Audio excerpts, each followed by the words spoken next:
Price B to God. கர்த்தருடைய நாமம் மகிமைப்படுவதாக.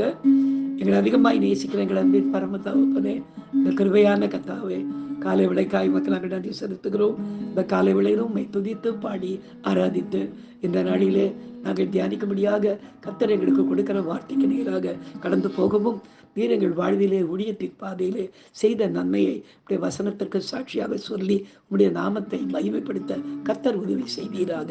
இயேசுவின் நாமத்தில் ஜெபிக்கிறோம் எங்கள் ஜீவனுள்ள நல்ல பிதாவே. ஆமேன், ஆமேன். நேசரேவும் திரு பாதம் அமர்ந்தேன், நிம்மதி நிம்மதியே. நேசரேவும் திரு பாதம் அமர்ந்தேன், நிம்மதி நிம்மதியே.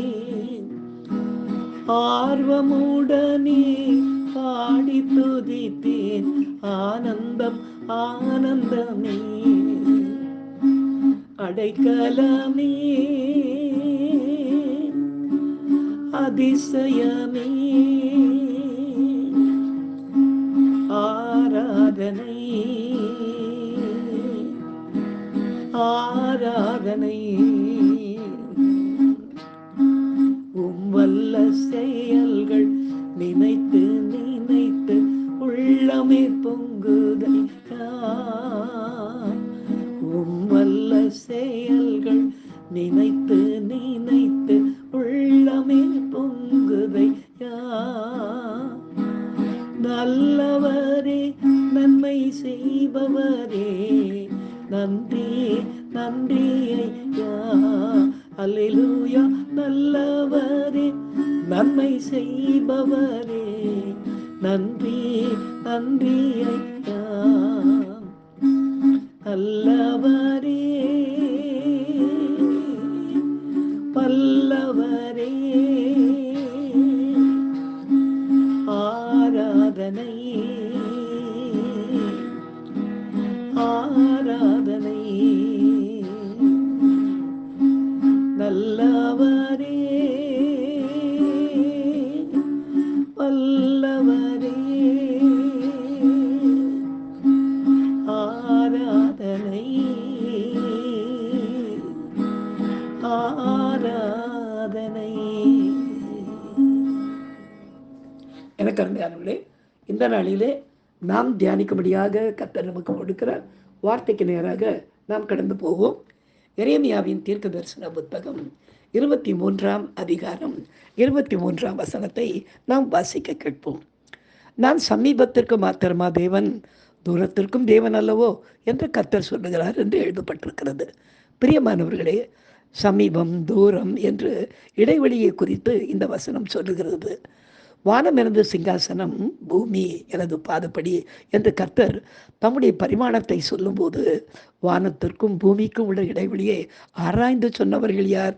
இதை எதற்காக சொல்லுகிறார் என்றால், இடைவெளி அவருக்கு ஒரு காரியம் இல்லை, அவருக்கு எட்டாத ஒரு காரியமும் இல்லை. சில நேரங்களில் நம் தூரத்தில் உள்ளவர்களுக்காக ஜெபிக்க வேண்டிய சந்தர்ப்பம் நமக்கு வரும். அப்படிப்பட்ட நேரங்களில் அவர்கள் நமது அருகிலேயே இருந்தால் இன்னும் ஜெபத்திற்குண்டான பதிலை சீக்கிரமாக பெற்றுக்கொள்ளலாமே என்று கூட நாம் ஆசைப்படலாம், ஏன் அங்கலாய்க்கவும் செய்யலாம்.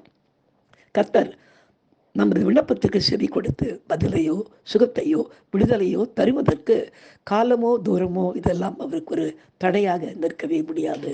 இந்த வசனத்தை விளக்கும் வண்ணமாக நடந்த ஒரு அற்புதத்தை இன்றைக்கு நாம் சாட்சியாக கேட்போமா? இந்த சாட்சியின் மூலமாய் கர்த்தருடைய நாமம் மாத்திரம் மகிமைப்படுவதாக. எனக்கு அருமையானவர்களே, இந்தியன் பேங்க்ல நான் வேலைக்கு செய்து கொண்டிருந்த வேளையிலே திடீரென்று கர்த்தர் ஒரு நாள் என்னுடைய பேங்க்குக்கு எதிரே இருந்த ஹைகோர்ட்டுக்கு போய் நீ அங்கே போய் ஜெபத்த ஆரம்பி அப்படின்னு சொன்னார். நான் சொன்னேன், ஹைகோர்ட்டில் என்னுடைய அக்கா இருக்காங்க, மூத்தவங்க இருக்காங்க, ஆனால் அவங்க இன்னும் ரட்சிக்கப்படலை, அங்கே எனக்கு வேறு யாரையும் தெரியாத ஆண்டவரேன்னு. நீ போ, அவங்கெல்லாம் உட்காந்து சாப்பிட்டுட்டு இருக்க இடம் உனக்கு தெரியல, சிஸ்டர்ஸ் எல்லாம் அங்கே போய் நீ ஜெபம் பண்ணலாம், வான்னு யாரையாவது கூப்பிடு அப்படின்னார். சரி, நான் போய் கூப்பிட்ட உடனே எல்லாம் சிரிக்க ஆரம்பித்தாங்க. சிரிச்சுட்டு என்ன சொன்னாங்க, நாங்களே எங்கள் வீட்டு கதைகளை இந்த மத்தியானம் லஞ்ச் டைமில் தான் பேசிக்கிட்டு இருப்போம், அதை வேற கெடுக்கிறதுக்கு நீ வந்துட்டியாப்பா அப்படின்னு எல்லாம் கிண்டல் பண்ணி சிரிக்க ஆரம்பித்தாங்க. ஆனால் அவங்க மத்தியிலே திருமணமாகாத ஒரு சகோதரி, அவங்களுக்கு திருமணம் வேண்டாம்னு சொல்லி இருந்துட்டாங்க. குடும்ப பாரம் நிறைய உள்ளவங்க. அவங்க சொன்னாங்க, என்னப்பா பண்ணுற வந்திருக்கிறேன் அப்படின்னாங்க.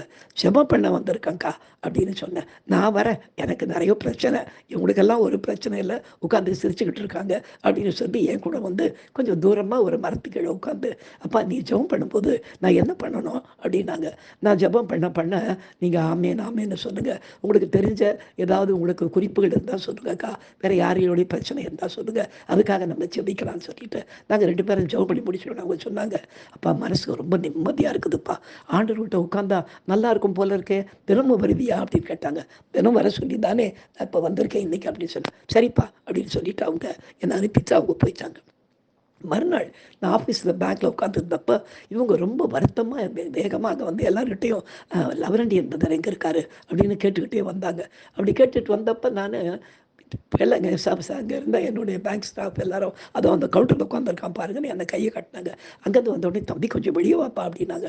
நான் வெளியே வந்த உடனே அவங்க என்னப்பா இது தெய்வ குத்தமா அப்படின்னாங்க. என்ன தெய்வ குத்தம் என்ன சொல்கிறீங்கக்கா அப்படின்னு. அவங்க பேர் சரளா. அவங்க உடனே அவங்க சொன்னாங்க, இல்லைப்பா நான் ஹிந்து, ஒருவேளை நேற்று நீ வந்து இயேசு கிறிஸ்து எனக்கு சொன்னப்போ உன் கூட சேர்ந்து நான் ஜெபம் பண்ணதுனால பிரச்சனையாகிடுச்சோ, இது எந்த தெய்வத்தினுடைய குத்தமோ தெரியல, என்ன விஷயம் நீங்கள் சொல்லுங்க முதல்ல அப்படின்னு. இல்லைப்பா எனக்கு ஒரு அண்ணன் இருக்காரு கருணாநிதின்னு, அவர் வந்து யூஎஸ்ஏல அவர் வந்து டாக்டராக இருக்கார். திடீர்னு நேற்று நைட்டு வீட்டுக்கு ஒரு ஃபோன் கால் வந்தது. அதில் வந்து அவருக்கு கேன்சர் இருக்கிற மாதிரி அங்கே ஏதோ கண்டுபிடிச்சிருக்காங்கன்னு சொன்னாங்க.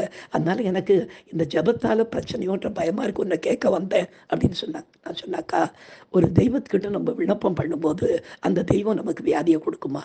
ஒன்று மட்டும் ஆனால் நிச்சயம் தெரியும் எனக்கு, இதுவரையில் ஒருவேளை ஒரு சரீரத்தை இருந்த அந்த வியாதி நம்ம ஜெபம் பண்ணதுனால வெளிப்பட்டிருக்கலாம். அப்போ வெளிப்பட்ட வியாதியை சுகப்படுத்த இயேசுவால் முடியுங்க்கா அப்படின்னு. இன்றைக்கு சாயந்தரம் மத்தியானம் எப்போதும் போல வருவியா ஹைகோர்ட்டுக்கு? நான் மத்தியானம் வருவேன், நீங்கள் போங்கன்னு சொல்லி அனுப்பிட்டு போனால் அங்கே இருக்கிற எல்லா சிஸ்டர்ஸும் சிரிக்கிறாங்க. நாங்கள் நேற்றே சொன்னோம் இல்லை, போகாதுன்னு சொன்னோம் இல்லை, நீ போன இல்லை, அதான் அந்த பிரச்சனை அப்படின்னாங்க. அவங்க சொன்னாங்க, பரவாயில்ல போ, நான் போய் மறுபடியும் ஜெபம் பண்ணுவேன். என் கூட வந்து ஜெபம் பண்ணி முடிச்சுட்டாப்பா, நல்லது நடக்குமாப்பா. நாங்கள் அக்கா, அவர் இங்கேத்துக்கு மட்டும் தெய்வம் இல்லைக்கா, அமெரிக்காவுக்கும் தெய்வம். நம்ம இங்கே ஜெபம் பண்ணால் அங்கே பதில் கொடுப்பார், நீங்கள் போங்க அப்படின்னு சொல்லிட்டு அவங்கள அனுப்பிட்டு நான் வந்துட்டேன். கர்த்தருடைய நாமம் மாத்திரம் மகிமைப்படுவதாக. மறுநாள் காலையில் அவங்க என்னை தேடி அங்கே வந்தாங்க. என்னுடைய ஆஃபீஸ்க்கு வந்த உடனே எல்லார் மத்தியில் நின்று, ஐயோ இயேசு ரொம்ப நல்லவருங்க அப்படின்னு பேச ஆரம்பித்தாங்க. உடனே நான் கவுண்டர் விட்டு வெளியே வந்து என்ன காட்சி அப்படின்னா, இல்லைப்பா ஒரு பெரிய ஆச்சரியம்ப்பா, திரும்பவும் நேற்று அவருக்கு நைட்டு இன்னொரு தடவை டெஸ்ட் எடுத்திருக்காங்க. டெஸ்ட் எடுத்தப்போ நேற்று இருந்த அந்த காரியங்கள் ஒன்றுமே இல்லைன்னு சொல்லிட்டு அவங்க கங்க்ராச்சுலேஷன்ஸ் அப்படின்னு அவரை சொல்லி அவரை எங்கள் அண்ணனை வீட்டுக்கு அமைச்சிருக்காங்க. அவர் உடனே எனக்கு இன்றைக்கி காலையில் எனக்கு ஃபோன் பண்ணி சொன்னார்ப்பா, ரொம்ப சந்தோஷம், ஆண்டவர் சுகத்தை கொடுத்தாரு, இன்றைக்கி நீ மத்தியானம் வா, நான் என்னால் முடிஞ்ச நிறைய சிஸ்டர்ஸ் இன்றைக்கி நான் கொண்டு வரேன் அப்படின்னு சொல்லிட்டு அன்றைக்கு மத்தியானம் நான் ஹைகோர்ட்டுக்கு போனபோது அநேக சகோதரிகளை அவங்க கொண்டு வந்து அந்த நாளிலே ஜெபத்திலே சேர்க்க கர்த்தர் கிருபை செய்தார். எனக்கு அருமையானவர்களே, எனக்கு ஆண்டவர் சொல்லுகிறார், நான் சமீபத்திற்கு மாத்திரமா தேவன், தூரத்திற்கும் தேவன் அல்லவோ என்று கர்த்தர் சொல்லுகிறார். எனவே எங்கே இருக்கிறவங்க உங்களை ஜெபம் பண்ண சொன்னாலும் சந்தோஷமாக ஜெபம் பண்ணுங்க. கர்த்தர் ஜெபத்தை கேட்டு பெரிய காரியங்களை கர்த்தர் நமக்காக செய்வார். நாம் ஜெபிக்கலாம். எங்களை அதிகமாக தேசிக்கிற எங்கள் அன்பின் பரம தகப்பனே, இந்த கிருபையான வேலைக்காய் மக்கள் நாங்கள் நன்றி செலுத்துகிறோம் ராஜா. அப்பா, நீர் சமீபத்திற்கு மாத்திரமல்ல தூரத்திற்கும் தேவன் என்று சொன்ன வார்த்தையின்படி செய்த நன்மைக்காய் உமக்கு நன்றி. தொடர்ந்து கர்த்தாவே அப்பா பெரிய காரியங்களை எங்களுடைய வாழ்க்கையில் செய்யும். நாமத்தை நாங்கள் தொடர்ந்து மகிமைப்படுத்த உதவி செய்யும். இயேசுவின் நாமத்தில் ஜெபிக்கிறோம் எங்கள் ஜீவனுள்ள நல்ல பிதாவே, ஆமென். என் ஆத்துமாவே கர்த்தரை ஸ்தோத்திரி, என் முழு உடமே அவருடைய பரிசுத்த நாமத்தை ஸ்தோத்திரி. என் ஆத்துமாவே கர்த்தரை ஸ்தோத்திரி, அவர் செய்த சகல உபகாரங்களையும் மறவாதே. ஆமென். ஹல்லேலூயா, ஹல்லேலூயா, ஹல்லேலூயா. God bless you. Thank you.